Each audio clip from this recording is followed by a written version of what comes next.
Okay, in this next video, I'm going to show you how to use warping to create a DJ mix. So I have 3 tracks loaded up in here.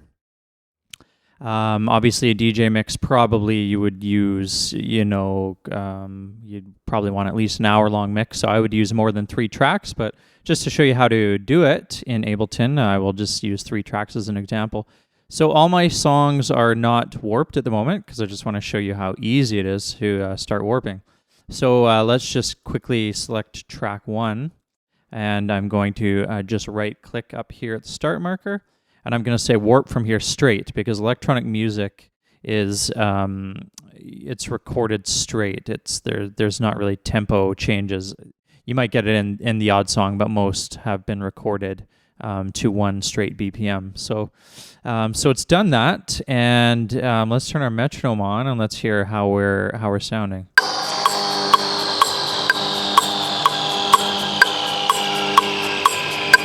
Okay, I would say pretty good. Now, I'm not going to assume that the whole track is perfect yet, because even though it may sound good at the start, it may start to get a little bit off towards the end, but usually not very much, but sometimes a little bit. So let's just take our little speaker icon and play it towards the end here.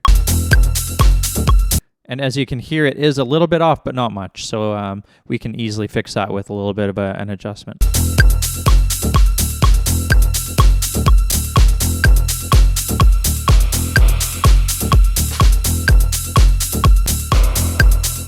Okay, so what happened there is I grabbed one marker that I thought was going to fix it, which I believe was this one, and it brought it closer, but then I realized it wasn't quite perfect yet, and so I just tried at random one of the other transients here, and so let's hear.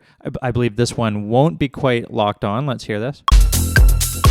Yeah, so that's a little bit better, but we can get even better. So I'm going to grab this 225.4 transient, move it over. There we are. That's perfect. So let's try this one even. Yeah, both of those are great. So we'll stick with this one. I'm just going to lock that in. So basically what's happened is we have one marker at the start and one marker at the end, and we are good to go. Now, one warp mode that I actually use quite a lot when I'm making a DJ mix is repitch. Because repitch, the audio quality is really good because it's actually playing it almost like a record. So you'll notice that when I get too far away from my BPM, it starts to actually pitch it. So you'll hear this. Now let's just turn the metronome off. Now let's just move it over here.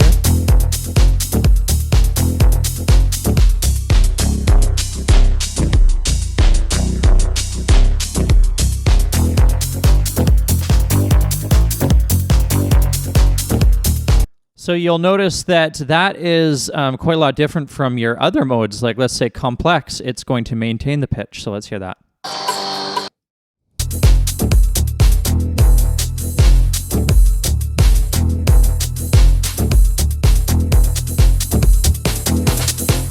Okay, so you might ask, all right, well, why would you want to use the one that changes the pitch? And the reason is because as a DJ, when you're at a club playing records, obviously when you're speeding the record up a couple BPM or slowing it down a couple BPM, no one in the crowd is really noticing that it's off by 2 BPM. They're not going to notice that the track is playing 2 beats per minute faster than it was originally recorded at. No one's going to notice, right? So my mentality when I'm making a DJ mix like this is I kind of want to sound a little bit like I'm an actual DJ mixing records. Now again, the segment BPM, so the original recorded tempo of this track is 122, and my session is at 125. So really the difference is 3 beats per minute. So let's hear if you can even hear the difference between 123 and 122 and 125 as far as the pitch goes. And let's just go back to this spot here.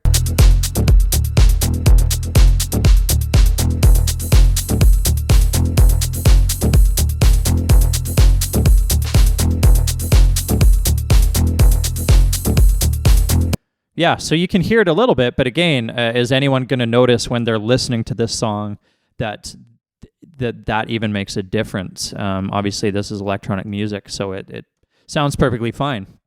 So I like that.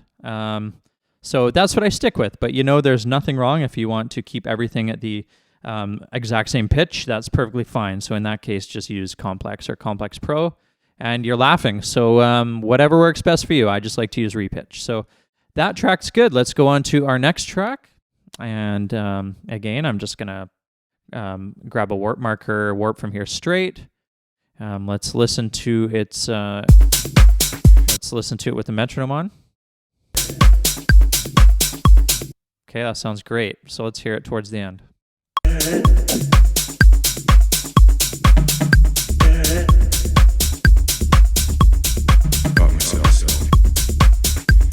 I'd say that's pretty much dead on.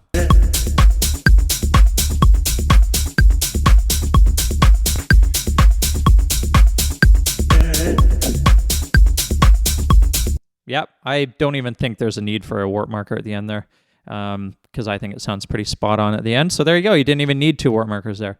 All right, let's do the next one. You'll also notice that I brought the volume of all of these down to about -4, and that's because once you start mixing 2 tracks that are at full volume, you'll notice it might start the master tempo or not tempo volume might start going into the red. So it's a good habit to just kind of bring the volume of your tracks down a little bit. So let's hear track 3. And let's just warp from here straight.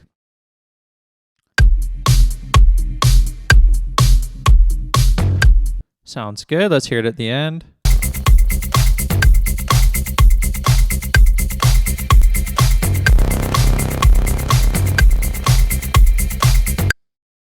Yeah, again, it was pretty much spot on. So really only one example where I had to fix it at the end. And again, I barely had to fix it at the end, but it definitely needed this and warp marker on track 1.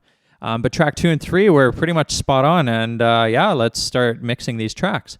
So I'm going to turn track 1 and 2 on, and obviously, I'll turn them all on, and I'll just kind of move them over as if I was going to be mixing these in a timeline. So here is our track 1, and we don't need the metronome anymore. Okay, so track 1 is playing. And I'm going to assume I could probably start mixing my track right when this track drops here, just at bar 185. So why don't we take the start of track 2 and drop it there, and let's hear that.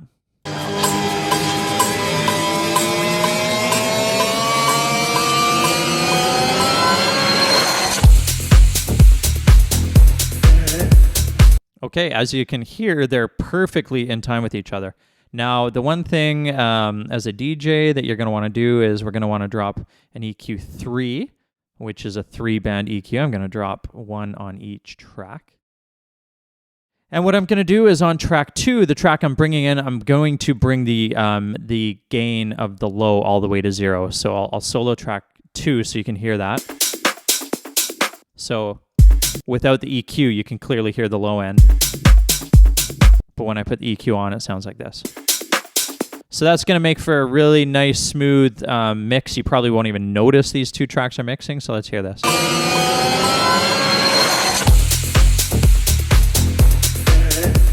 Perfect. Now what I'm going to do is you can actually a lot of times see, you can use your eyes, which is a really fun thing about mixing in Ableton, is just kind of visually figuring out what's going to work. I kind of enjoy that. So I've got a breakdown here, so I can basically assume that I can bring my low in right here at bar 225. So what I'm going to do is I'm going to select on my gain low down here at the bottom of your screen, which will bring up the gain low volume automation, not volume automation, gain low automation, sorry, curve here.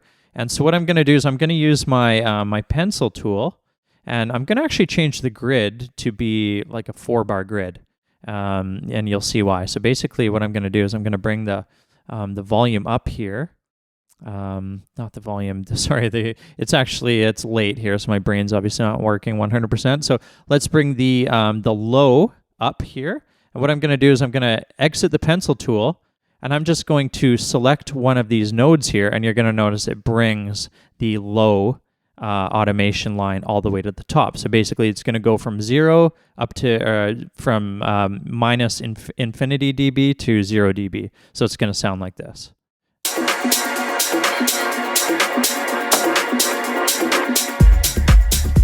Cool. Now I'm just going to solo track 1, and let's do the opposite. So what I'm going to do is I'm going to select gain low down at the bottom of the screen, which brings up the gain low automation line. And I'm just going to grab my pencil tool. B would be the quick key for that, or you can just select the pencil icon up in the top right-hand corner. And I'm literally just going to click, drag, and drag across. And you'll notice that's just going to create a straight line of automation. And this is going to sound like this. Okay, so let's hear the two mixed. Hear how that sounds.